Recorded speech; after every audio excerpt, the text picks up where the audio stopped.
말씀 열왕기상 19장 4절에서 8절입니다. 4절입니다. 자기 자신은 광야로 들어가 하루길쯤 가서 한 노든 나무 아래에 앉아서 자기가 죽기를 원하여 이르되 여호와여 넉넉하오니 지금 내 생명을 거두시옵소서. 나는 내 조상들보다 낫지 못하니이다 하고 노든 나무 아래에 누워 자더니 천사가 그를 어루만지며 그에게 이르되 일어나서 먹으라 하는지라. 본즉 머리밭에 숯불이 구운 떡과 물 한 병이 있더라. 이에 먹고 마시고 누웠더니 여호와의 천사가 또다시 와서 어루만지며 이르되 일어나 먹으라. 네가 갈 길을 다 가지 못할까 하노라 하는지라. 이에 일어나 먹고 마시고 그 음식물의 힘을 의지하여 40주 40일을 가져서 하나님의 산 호렙에 이르니라. 아멘. 요한복음 6장 41절에서 51절입니다. 41절입니다. 자기가 하늘에서 내려온 떡이라 하심으로 유대인들의 예수에 대하여 수군거려 이르되 이는 요셉의 아들 예수가 아니냐. 그 부모를 우리가 아는데 또 제가 지금 어찌하여 하늘에서 내려왔다 하느냐. 예수께서 대답하여 이르시되 너희는 서로 수군거리지 말라. 나를 보내신 아버지께서 이끌지 아니하시며 내가 아무도 내게 올 수 없으니 오는 그를 내가 마지막 날에 다시 살리리라. 선지자의 글에 그들이 다 하나님의 가르치심을 받으리라.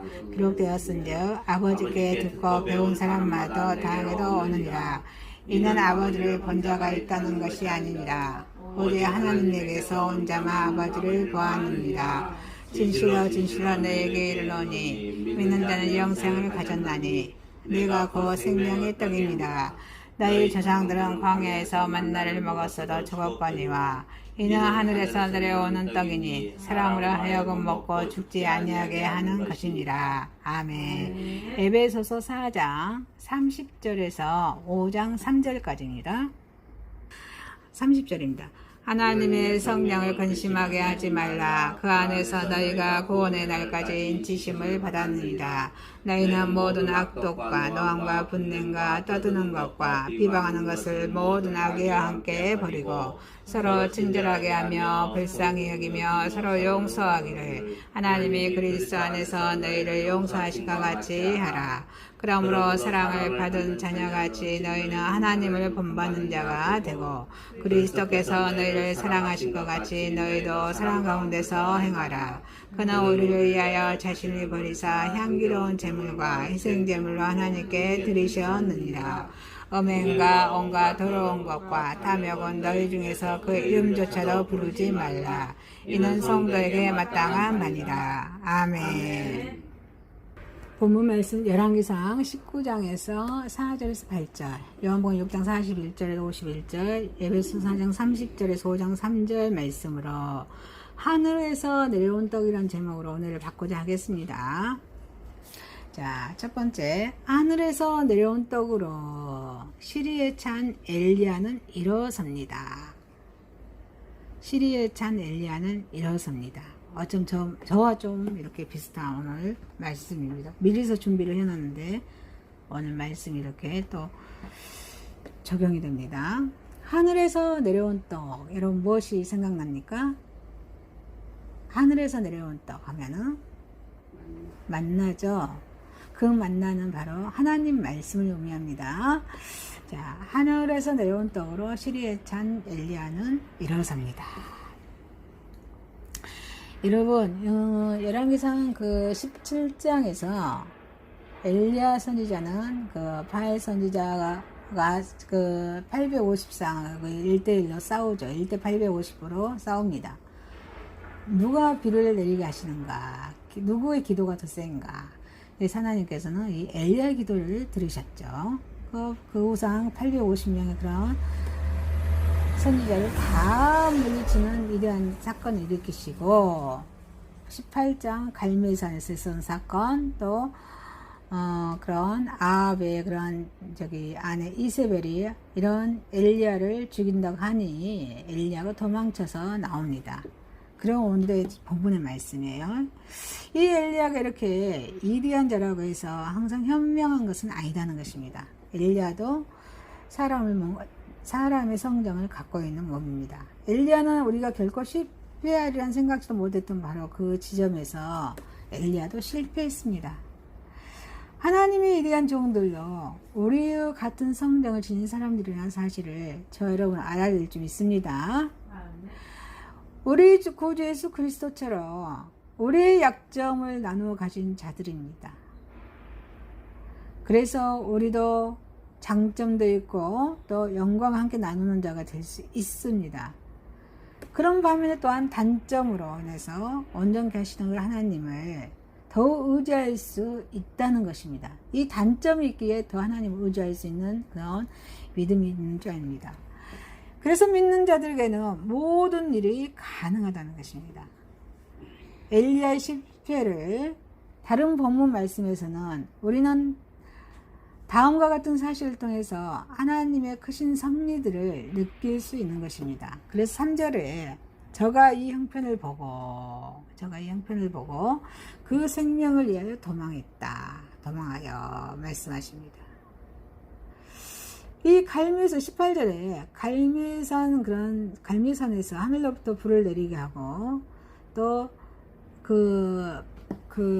바짝 그런 마른 땅에 비가 내리게 기원했죠, 엘리야가. 그래서 이 엘리야의 권위가 증명되었습니다. 그래서 이 비가 오니까 엘리야는 그런 폭풍으로 뚫고 28km나 되는 거. 그러니까 우리가 강주에 54km죠. 그러니까 절반이죠.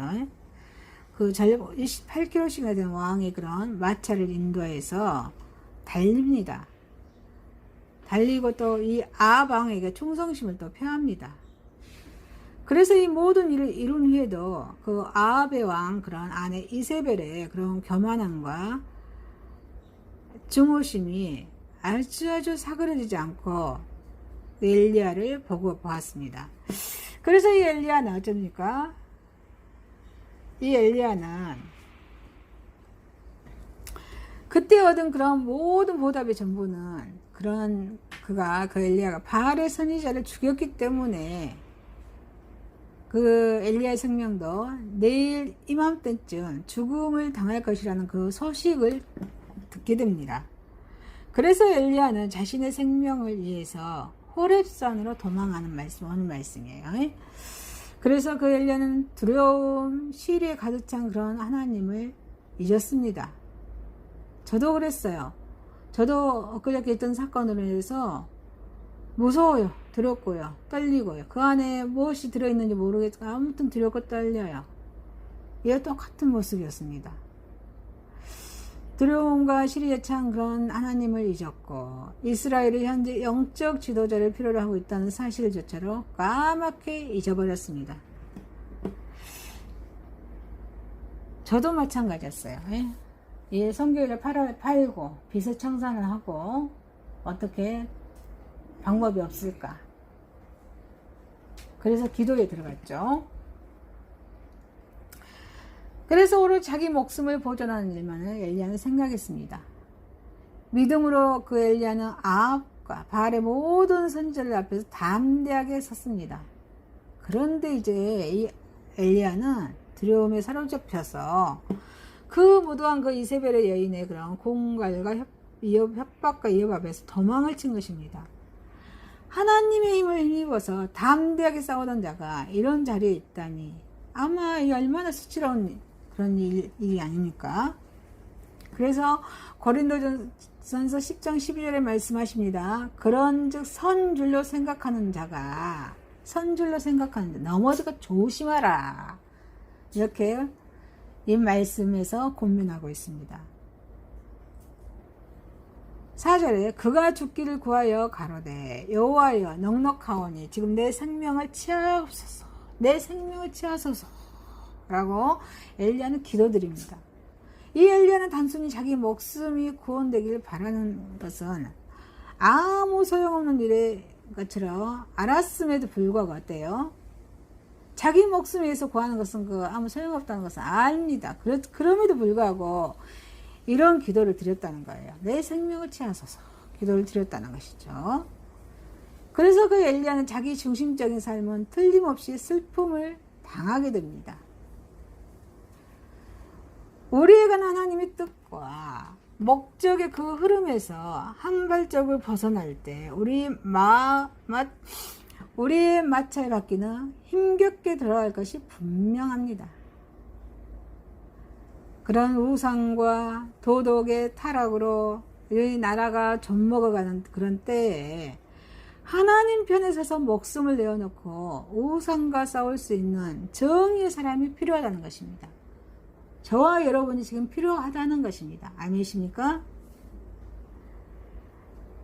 다가오는 명절이 있잖아요. 우상에 숭배하고 조상하게 숭배하는 것이 아니라 우상하게 하는 것입니다. 이런 거에 우리가 싸울 수 있어야 돼요. 5절입니다. 그래서 로대나무 아래에 누워 자더니 천사가 어루만지며 이르되 일어나서 먹으라 하는지라. 이때 엘리야의 그런 자비로운 주님은 그를 찍찍질하거나 그의 두려움을 질책하는 사자를 보내지 않으셨습니다. 그런 하나님께서 구원을 계획하신 그런 하나님의 그런 사랑하는 아버지는 이렇게 당신의 피곤하고 그 두려움에 그런 지쳐있는 그런 당신의 자녀를 이루하기 위해서 또 그 지친 육신을, 엘리야 육신을 돌보셨다는 것입니다. 일어나서 먹으라. 일어나서 먹으라. 이런 갈멜산에서 무서운 그런 긴장과 아합을 인도하여 달려야 했던 그런 피곤한 그런 질주 속에 광야로 긴 여행은 틀림없이 그런 엘리야의 육체적이나 정신적으로도 지치고 고단하게 만들었을 것입니다.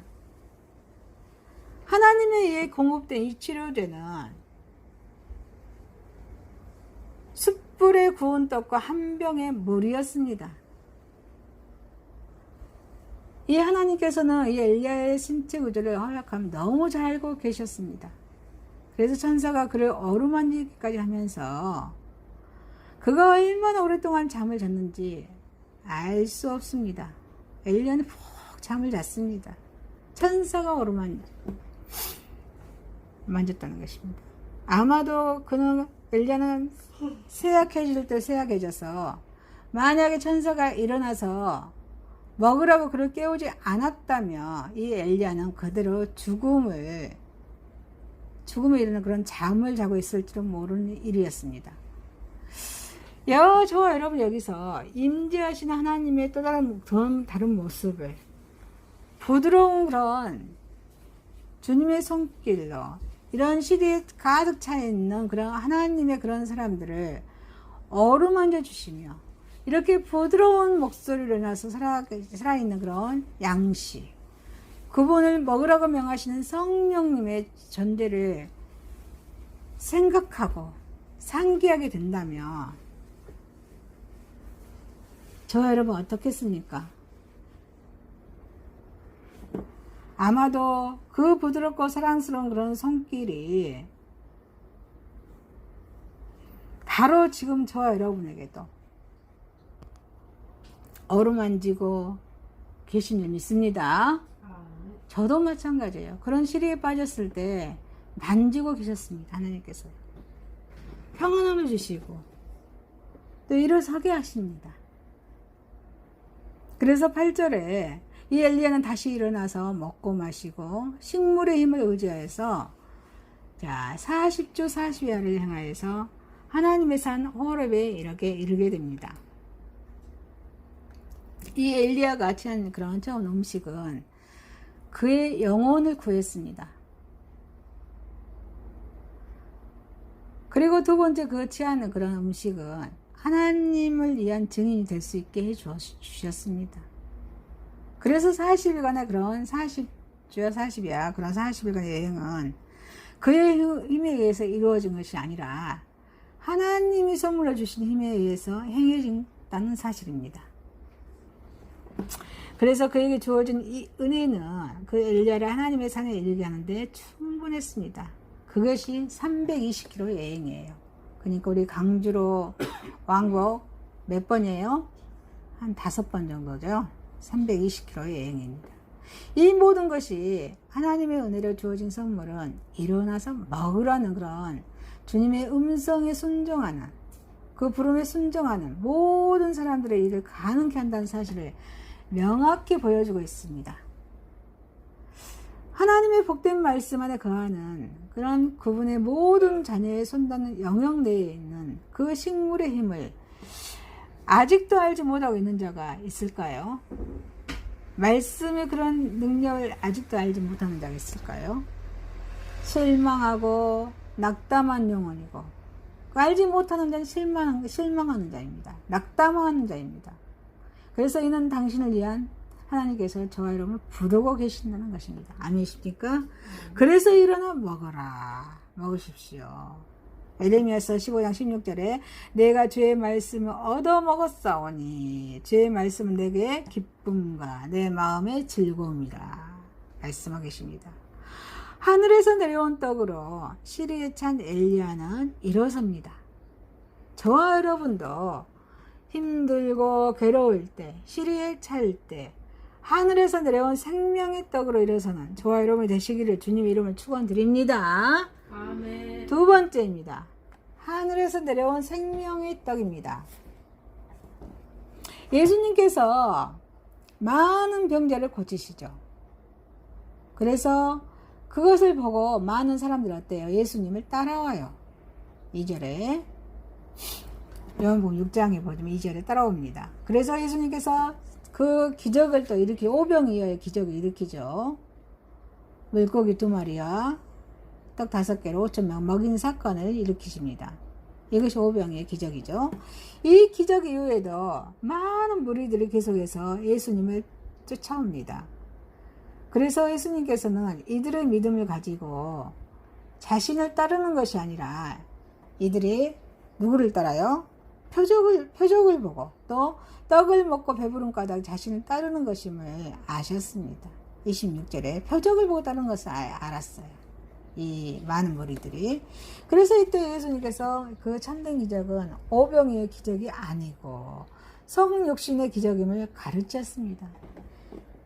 예수님이 저와 여러분의 죄를 위해서 십자가에 죽어주시고 3일을 부활하신 그 구원을 완성하려 오셨다는 사실을 가르쳤다는 것입니다.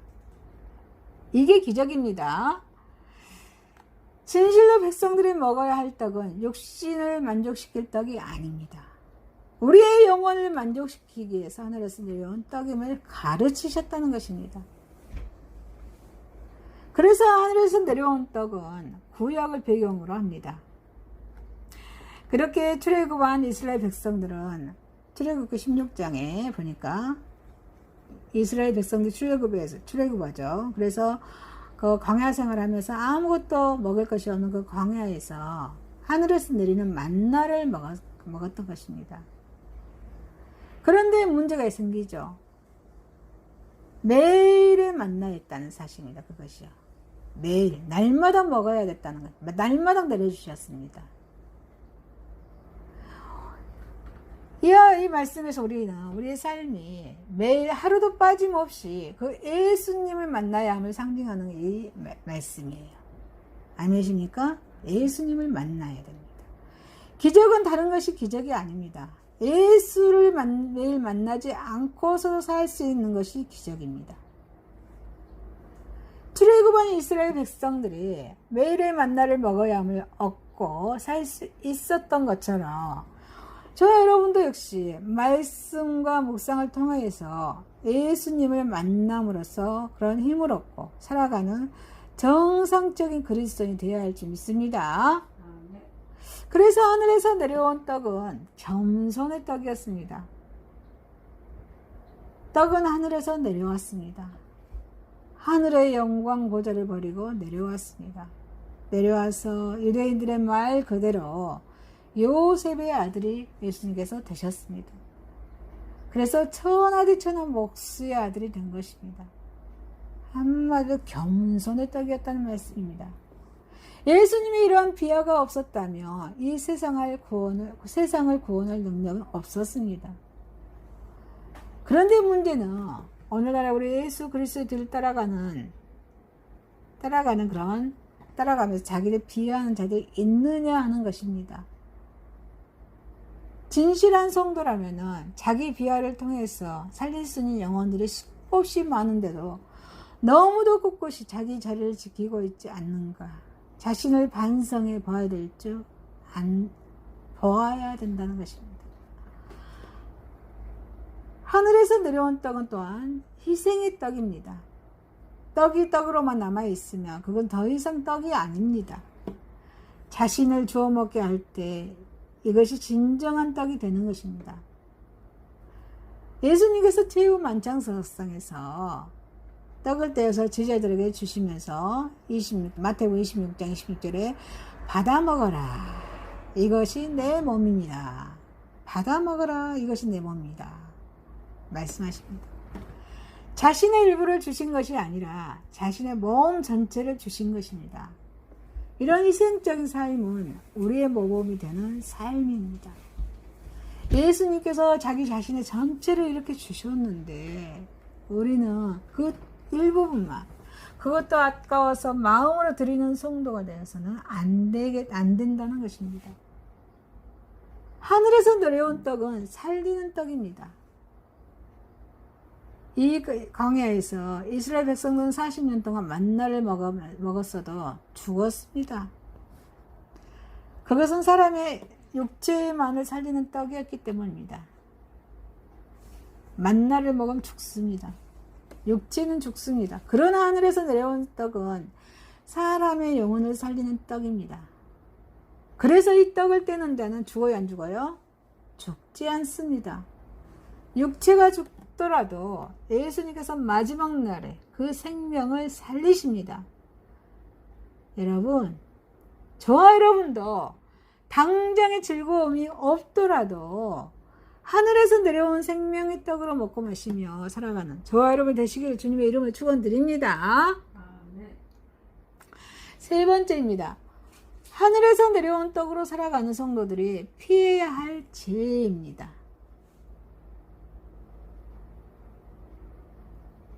바울의 서신서입니다. 지금 에베소서, 옥중서 서신서죠. 바울의 서신에서 가장 많이 강조되는 것은 그리스도의 은혜를 구한 구원의 교리입니다. 몸으로 오신 예수님에 대한 말씀이죠. 에베소서가. 그래서 구원에 있어서 인간의 행함은 아무런 근거가 될 수 없습니다. 그래서 하나님의 그런 무조건적인 선택과 은혜로 말미암아 이 구원이 이루어진다는 것입니다. 아니십니까? 그래서 바울은 모든 서신에서 은혜의 강조와 또 구원받은 자의 변화의 삶을 강조합니다. 변화의 삶입니다. 아니십니까? 변화되어야 된다는 것입니다. 이 우리가 믿는 우리 기독교에서는 말하는 구원이란 선언적인 구원만이 아니라 부패, 무능 속에서도 태어나 도덕적, 선의의 실천에 불과한 우리 인간에게 새 영을 제공하여서 선한 삶으로 선을 가능하게 하는 것입니다. 은혜로 구원을 얻되 구원의 결과는 행위로 나타난다는 것입니다. 행동으로 나타납니다. 그래서 하늘에서 내려온 떡으로 살아가는 저와 여러분 피해야 할 죄들이 있어요. 자, 살펴봅시다. 음행입니다. 음행이에요. 요즘 계속해서 이 단어가 나옵니다. 음행입니다. 음행을 버려야 한다는 것입니다. 이 음행은 인격을 파괴하기 때문이에요. 인격을 파괴합니다. 하나님께서 인간을 남자와 여자로 창조하심은 성욕을 정당하게 만족시키기 위해서 하셨습니다. 그래서 이 땅에 인간을 창대케 하시기 위해서 그런 여자와 남자를 창조하셨다는 것입니다. 그래서 성관계는 추악한 것이 아니라 인격과 인격이 만나는 아름다운 것입니다. 아멘이십니까? 그래서 성관계는 1대1의 결합이어야 한다는 것입니다. 혼인관계에서만 이루어져야 한다는 것입니다. 그런데 이러한 정상적인 방법이 아닌 성관계가 오늘날 얼마나 많이 일어나고 있습니까? 이 본문에서 소개하고 있는 음행이 바로 그것입니다. 음행은 정상적인 남녀의 관계가 아닌 동성연애. 로마서 1장 27절 봅니다. 그와 같이 남자들도 순리대로 여자 쓰기를 버리고 서로 향하여 음욕을 부리뜨하며 남자가 남자와 더불어 부끄러운 일을 행하며 그들의 그릇 때문에 상당한 보응을 그들 자신이 받았느니라. 남자가 남자로 인해서 음행을 하고, 이게 동성이죠. 그리고 근친상간 알죠? 가족 안에서, 가족 간의 근친상간. 레위기서 18장 성도덕에 대해서 나오죠. 또 여기 육체의 쾌락을 위해서 도구로서, 육체의 쾌락을 위해서 얼마나 성이 문란합니까? 육체의 쾌락을 위한 도구로 사랑이 없는 무절제한 성관계를 의미합니다. 이게 음행이에요. 그래서 이 음행은 하나님의 형상을 입은 존엄한 인간이 이 스스로 짐승과 같은 이치로 내려가서 그 속에 내지 않은 인격을 포기하는 것입니다. 이로 인해서 상대방의 인격 조차를 파괴하게 됩니다. 이 음행하는 자는 하나님 앞에서 스스로 구원받을 인간이기를 거부하는 자입니다. 그래서 하늘에서 내려온 떡으로 살아가는 성도들이 반드시 피해야 할 죄라는 것입니다. 아니십니까? 네. 음행을 버려야 합니다. 이 음행은 사회를 파괴하기 때문입니다. 법에서도 그러죠. 이 음행 어때요? 아주 무섭죠. 사회를 파괴하기 때문에 음행을 버려야 합니다. 인간이 사는 사회는 남자가 부모를 떠나서 그 아내와 연합하여 한 몸을 이루는 가족관계로부터 시작합니다. 창세기 2장 24절에 말씀하겠습니다. 가족이란 인간 사회의 핵심이라고 할 수 있습니다. 그래서 음행은 그런 건전한 성관계를 근거로 해서 가족을 파괴합니다. 그래서 전체 인간의 사회의 질서를 파괴하는 것이 음행입니다. 음행은 사람에게서 가족의 중요성과 전엄성을 상실케 합니다. 그래서 가족의 단위로 하는 그런 사회의 중요성과 그 사회가 요구하는 기본 질서에 대한 순종을 무시해버립니다. 그래서 결국은 사회가 어때요? 파괴된다는 것입니다. 이 창세기 19장이 뭐예요? 24절에 보니까 여호와께서 하늘을 여호와께서 유황과 불을 소돔과 고모라에 비같이 내리사. 이 음행한 결과 롯이 음행을 하죠. 자기 딸과도 음행하고. 그런 결과 어때요? 소돔과 고모라가 멸망한 것은 이 음행으로 인해서 그 성읍이 완전히 부패했기 때문입니다. 하늘에서 내려온 떡으로 살아가는 성도들이 피해야 할 죄가 또 있습니다. 탐욕입니다. 탐욕을 버려야 합니다. 탐욕은 하나님을 떠나게 하기 때문에 반드시 버려야 한다는 것입니다. 이 물질이 약한 것이 아니라 하나님의 영광을 드러내기 위한 좋은 것입니다. 물질은 하나님의 영광을 드러내기 아주 좋은 것이에요. 그런데 이 타락한 인간은 물질 뒤에 있는 하나님의 영광을 보지 못합니다. 그래서 육체적인 쾌락을 제공하는 그런 물질 자체만으로 탐닉합니다. 물질을 일만하게 뿌리가 되게 하는 것입니다. 디모데전서 6장 10절이지요. 돈을 사랑하며 일만하게 뿌리가 되다니 이것은 탐내는 자들 미혹을 받아서 믿음에서 떠나 많은 근심으로서 자기를 찔렸도다. 이 탐욕은 많은 사람들의 마음을 하나님께서 떠나게 해서 물질을 향하게 하여서 하나님보다 물질을 우상을 더 사랑하는 우상 숭배의 결과로 초래하게 된다는 것입니다. 그래서 골로새서 3장 5절에 그러므로 땅에 있는 지체를 죽이라. 음란과 부정과 사욕과 악한 정욕과 탄심입니다. 탄심은 우상 숭배이라 말씀하고 계십니다. 그래서 이 탐욕은 인간에게 쾌락이 아니라 멸망을 줄 뿐입니다. 하늘에서 내려온 떡으로 살아가는 성도들이 피해야 할 죄가 또 있습니다. 그래서 이 탐욕은 미움을 일으키기 때문에 반드시 버려야 한다는 것입니다. 많은 재물을 모으고자 하는 그런 욕심이 탐욕입니다. 사람의 욕심은 끝이 없습니다. 상대적에서 항상 남보다 많은 재물을 차지하고 싶은 마음이 사람의 욕심입니다. 물질은 제한되어 있고 인간의 욕심은 끝이 없기 때문에 이 땅에는 빈부차가 생겨요. 그래서 이 빈부차 때문에 못 가진 자와 가진 자 사이에 서로 미움이 생깁니다. 그래서 이 미움은 우리가 사는 우리 인간 사회를 멸망케 하는 그런 큰 전쟁을 초래하게 됩니다. 우리가 모든 탐욕을 버릴 때 하나님의 영광을 드러나게 됩니다. 그리고 인간 사회에는 어때요? 평화가 온다는 것입니다. 아멘이십니까? 아멘. 그래서 우리가 모든 탐욕을 버릴 때, 그래서 우리가 또 하늘에서 내려온 떡으로 살아가는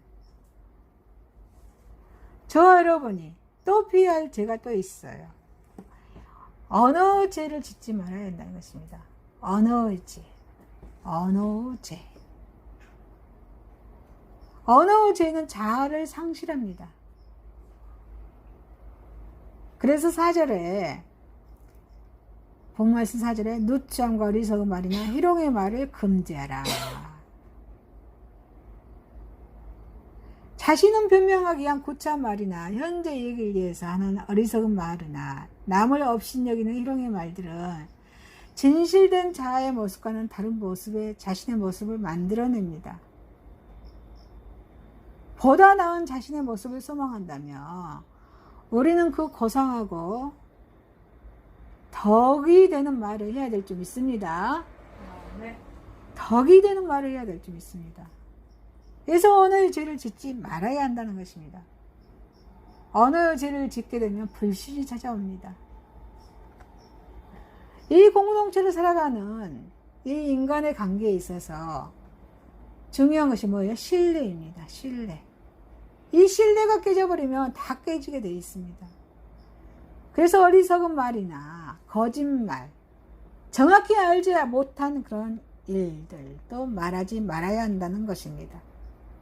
그래서 인간 상호 간의 불신을 그래서 이러한 것들을 처리한다는 것입니다. 이 불신은 인간관계를 형식적으로 냉랭하게 만들어서 결국은 모든 인간은 이 군중 속에 고독한 존재로 전락하게 만듭니다. 그래서 저와 여러분은 언제나 헛된 말을 버리고 4절이죠. 하나님과 남에게 감사하는 말을 함으로 하나님께 영광을 돌리고 상호 이렇게 서로가 신뢰하고 그런 사회의 기반을 아름다운 그런 사회의 기반을 구축해가는 저 여러분 되시게 주님의 이름을 축원드립니다. 그래서 하늘에서 내려온 떡으로 살아가는 저와 여러분들이 피할 죄들은 반드시 피하는 저와 여러분이 되시기를 주님의 이름을 축원드립니다. 말씀을 마치겠습니다. 하늘에서 내려온 떡으로 시리에 찬 엘리야는 일어섰습니다. 하늘에서 내려온 떡입니다. 하늘에서 내려온 떡으로 살아가는 저와 여러분이 피해야 할 죄들에 대해서 은혜를 받았습니다. 기도드리겠습니다. 하나님 아버지, 하늘에서 내려온 생명의 떡으로 살아가게 하셔서 시리에 빠지지 않게 하시고 죄의 유혹에서 피하게 하시고 주님의 사랑의 향기로 살아가게 인도하여 주옵소서. 예수님의 이름으로 기도드리옵나이다. 아멘.